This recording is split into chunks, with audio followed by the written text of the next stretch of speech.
Well, thanks for tuning in. Last time we finished in Exodus chapter 12, verse number 20, where the Lord is giving the people the instructions of how to practice the Passover for the very first time. And I think one of the big takeaways for me was remembering that Jesus is our perfect sacrifice. He is the one without blemish. It's always about the sacrifice, not about the sacrificer, in the sense that our redemption comes not because we're good. Our redemption comes because of his perfect sacrifice. He shed the blood, and that blood had to be applied. And that's important because there are some people who think, well, everyone is a child of God. But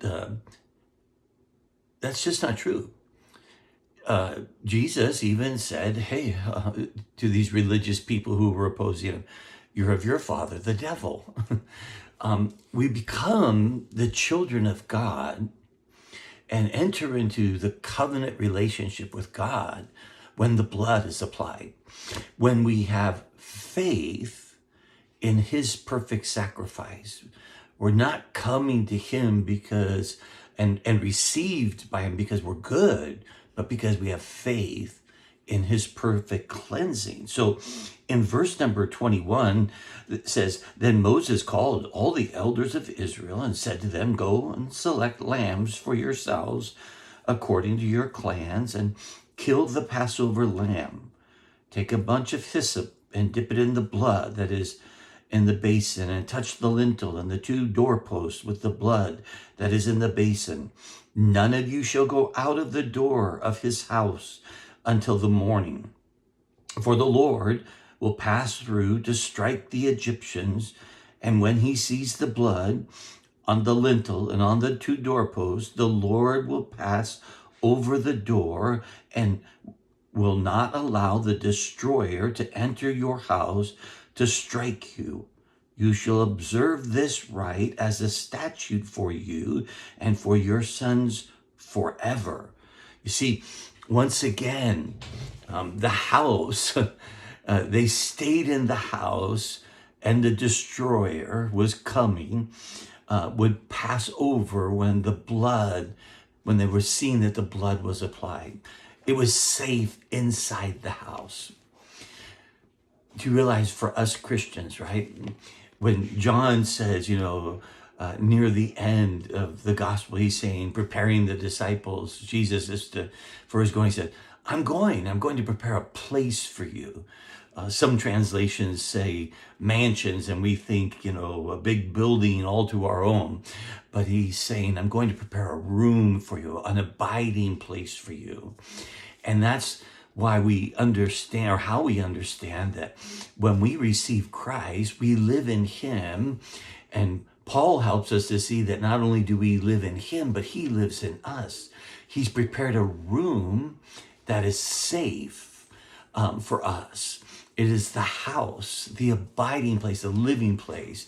And because Jesus shed his blood, we are always safe in him, for he's redeemed us. So he warns them, don't go outside, and don't just kill the sacrifice.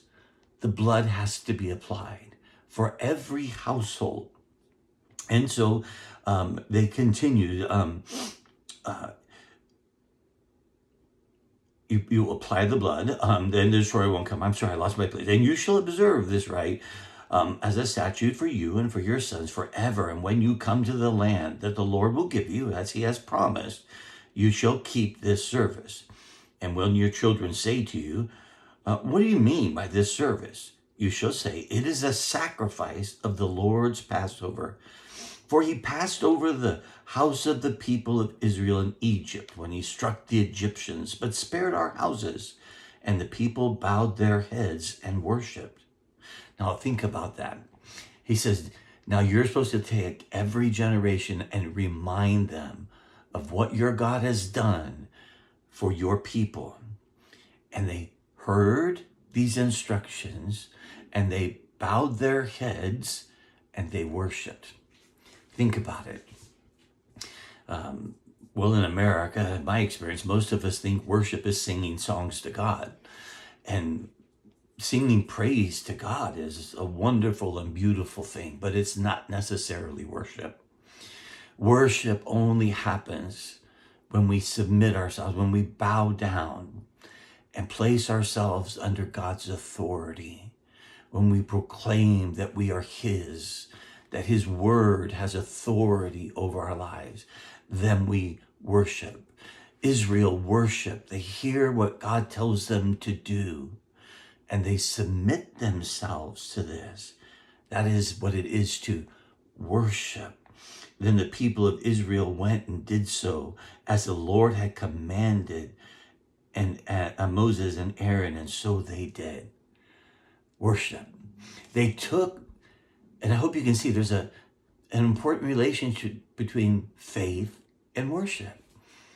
We have faith when we walk in obedience to what God tells us to do, and when we submit ourselves to God, when we bow down before Him, we worship.